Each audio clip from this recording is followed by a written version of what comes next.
check my WBC. Sabi niya, paano ka nabuhay?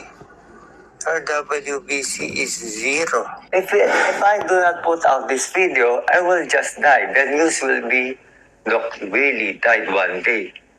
He did not tell his followers. He lied to his followers. I owe it to the Filipino people to be honest to them. I owe it. Mahal ko kayo po lahat. I think I got all this pain from negative thoughts, negative emotion, from all the hurt, from all the bashing I got from the 2022 vice presidential campaign. I got so many bashing. If you pray for me, I think I will get well. If you keep on bashing me, I think I will die. Hindi nyo naiintindihan kado ko kayong kamahal. Bawat takbo ko para po sa inyo, hindi para sa akin. Anong ginawa nyo? Binasya na ako ng binas. Sumaba sobrang loob ko. May isang basher nagsabi sa akin, Doc Willie, even if you run 10 times again and again, you will lose again and again and again. What did I do to you? Why do you hate me so much?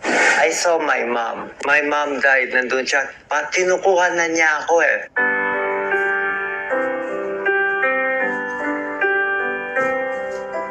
Readmitted ako. I was vomiting, delirious, high fever.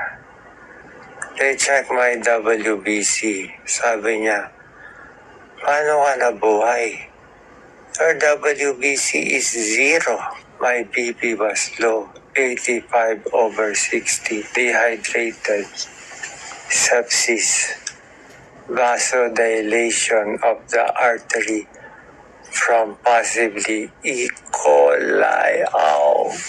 Sakit niya.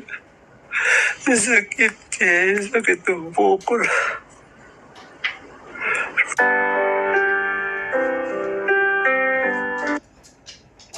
Kamusta po sa mahal kong followers? How are you? Update ko lang po kayo sa condition ko, ha? Walang iyakan muna. Buhay pa naman ako.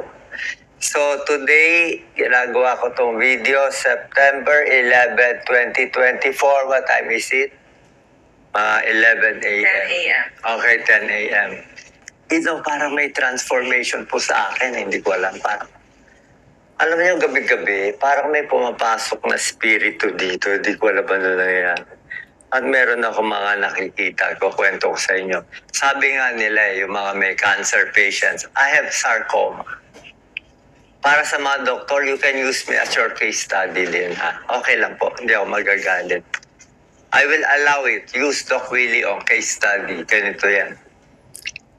My diagnosis is sarcoma. One of the most hardest cancer to treat. It is 16 centimeter by 12 centimeter by 13 centimeter hidden inside my abdomen. The cancer situated itself in a very tricky and devious manner. It started from the T10, T11 spine. It grew to 16 centimeters. This sarcoma, it is so destructive. It blocked half of my esophagus. See, it is hard to swallow.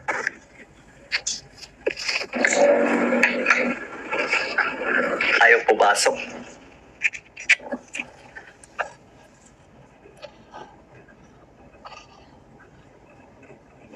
Bukod sa, hindi ko tinatawag na salbahe ang cancer, ha? Pinilak niya yung esophagus ko. Tapos ang ginawa ng sarcoma, inipit niya yung aking right atrium. It also blocked my right atrium, almost compressing my heart. Look at my veins. And worst of all, you know what happened? This sarcoma is almost closing my inferior vena cava, my feet, grade 3 edema.